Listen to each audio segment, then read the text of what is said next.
நீங்க எதிர்க்கட்சியாக இருக்கும் போது விவசாயிகளுக்கு ஆதரவு, ஆளுங்கட்சியாக இருக்கும் போது விவசாயிகளுக்கு எதிர்ப்பா என பரந்தூரில் தாவேகா தலைவர் விஜய் பேசினார். பரந்தூரில் புதிய விமான நிலைய எதிர்ப்பாளர்களை தாவேகா தலைவர் விஜய் சந்தித்து பேசினார். அப்போது விஜய் பேசியதாவது: கிட்டத்தட்ட 910 நாட்களுக்கு மேலே உங்க மண்ணுக்காக போராடி கொண்டிருக்கிறார்கள். உங்க போராட்டத்தை பற்றி ராகுல் என்ற சின்ன பையன் பேசுவதை கேட்டேன். அந்த குழந்தையின் பேச்சு மனதை ஏதோ செய்தது. உடனே உங்க எல்லோரும் சந்தித்து பேச வேண்டுமென்று தோணுச்சே. உங்கள் எல்லோரும் கூட இருந்து தொடர்ந்து நிற்பேன். ஒவ்வொரு வீட்டிற்கு ரொம்ப முக்கியமானவர்கள் அந்த வீட்டில் இருக்கும் பெரியவர்கள்தான். அதே மாதிரி நம்ம நாட்டுக்கு ரொம்ப முக்கியமானவர்கள் உங்களை மாதிரி விவசாயிகள்தான். அதனால் உங்களை மாதிரியான விவசாயிகளின் காலடி மண்ணை தொட்டு கும்பிட்டுத்தான் என்னுடைய பயணத்தை துவங்க வேண்டுமென்று முடிவோடு இருந்தேன். அதற்கு சரியான இடம் இதுதான் என்று எனக்கு தோணியது. என்னை உங்கள் வீட்டிலிருக்கும் மகனாக பாருங்கள். என்னுடைய கள அரசியல் பயணம் உங்களுடைய ஆசிர்வாதத்துடன் இங்கிருந்துதான் துவங்குகிறது. நமது முதல் மாநில மாநாட்டில் கட்சியின் கொள்கையை பற்றி எடுத்து சொன்னேன். அதுல ஒன்றுதான் இயற்கை வள பாதுகாப்பு. காலநிலை மாற்றத்தை எதிர்கொள்ளக்கூடிய, இயற்கைக்கு பிரச்சனை விளைவிக்காத பகுதிசார் மாநில வளர்ச்சி பரவலாக்கம் நாம் அறிந்த கொள்கை. இன்னொரு தீர்மானம் விவசாயிகள் நிலங்கள் பாதுகாப்பு கொள்கை தீர்மானம். அதுல காஞ்சிபுரம் மாவட்டம் பரந்தூரில் 1000க்கும் மேற்பட்ட ஏக்கர் பரப்பளவில் 13 நீர்நிலைகளை அழித்து சென்னையை நிரந்தரமாக வெள்ளக்காடாக்கும் திட்டத்தை மத்திய மாநில அரசுகள் கைவிட வேண்டுமென வலியுறுத்தினேன்.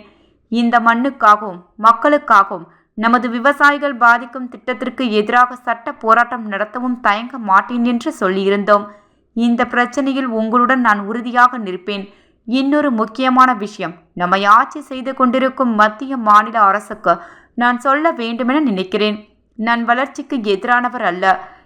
ஏர்போர்ட்டே வரக்கூடாது என்று சொல்லவில்லை. இந்த இடத்தில் வரக்கூடாது என்றுதான் சொல்கிறேன். இதை நான் சொல்லவில்லை என்றால் இவன் வளர்ச்சிக்கு எதிரானவன் என்று கதையை கட்டி ஆரம்பித்து விடுவார்கள். சரி, நமக்கு அதை பற்றியெல்லாம் கவலையில்லை. எல்லாத்திற்கும் மேலே இந்த பூமியில் வாழும் உயிரினங்கள் இருப்பையும் புவி வெப்பமயமாதல் பயமுறுத்தி கொண்டு இருக்கிறது. அதனுடைய ரிசல்ட் தான் மழை காலத்தில் சென்னை சிட்டி தத்தளித்து கொண்டு இருப்பதை பார்க்கிறோம். ஒவ்வொரு வருடமும் சென்னை வெள்ளத்திற்கு காரணம் சதுப்பு நிலங்களை அழிப்பதுதான். இப்படி ஒரு சூழல் இருக்கும் போது 90% நீர்நிலைகள் விவசாய நிலங்களை அழித்து விமான நிலையத்தை கொண்டு வர வேண்டுமென்ற முடிவை எடுத்தது அந்த அரசாங்கமாக இருந்தாலும் அது மக்கள் விரோத அரசாகத்தான் இருக்க முடியும். சமீபத்தில் டக்ஸ்டன் சுரங்கம் அமைப்பதற்கு தமிழக அரசு எதிர்ப்பு தெரிவித்து கொண்டு வந்த தீர்மானத்தை ஏற்கிறேன். அந்த நிலைப்பாட்டைத்தான் பரந்தூர் பிரச்சனையிலும் எடுத்திருக்க வேண்டும், எடுக்கணும். எப்படி ஆர்ப்பட்ட மக்கள் நம் மக்களோ அதே மாதிரிதான் பரந்தூர் மக்களும் நம் மக்கள். அப்படித்தான் ஒரு அரசாங்கம் யோசிக்க வேண்டும். ஏன் அரசாங்கம் அப்படி செய்யவில்லை? இந்த விமான நிலையத்தையும் தாண்டி இந்த திட்டத்தில் அவர்களுக்கு ஏதோ லாபம் இருக்கிறது. அதனை நமது மக்கள் தெளிவாக புரிந்து வைத்திருக்கிறார்கள். நீங்கள் எதிர்க்கட்சியாக இருக்கும் போது 8 வழி சாலையை எதிர்த்தீர்கள், காட்டுப்பள்ளி துறைமுகத்தை எதிர்த்தீர்கள். அதே நிலைப்பாடை தானே இங்கேயும் எடுக்க வேண்டும். அது எப்படி நீங்கள் எதிர்க்கட்சியாக இருக்கும் போது விவசாயிகளுக்கு ஆதரவு, ஆளுங்கட்சியாக இருக்கும் போது விவசாயிகளுக்கு எதிர்ப்பா? இது எனக்கு புரியவில்லை.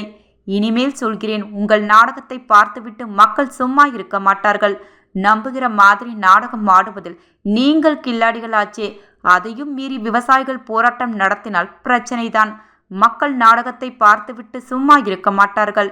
விமான நிலையத்திற்கு ஆய்வு செய்த இடத்தை மறு ஆய்வு செய்யுங்கள். விவசாய நிலங்கள் பாதிப்பு இல்லாத இடத்தை பார்த்து உங்களுடைய விமான நிலையத்தை கொண்டு வாருங்கள். வளர்ச்சிதான் மக்களை முன்னேற்றும். வளர்ச்சி என்ற பெயரில் நடக்கிற அழிவு மக்களை ரொம்பவே பாதிக்கும். நீங்கள் எல்லோரும் உங்கள் ஊர் கொள்ள மாட்டார்கள். அம்மன் மீதும் எல்லையம்மன் மீதும் ரொம்ப நம்பிக்கை வைத்து இருப்பது எனக்கு தெரியும்.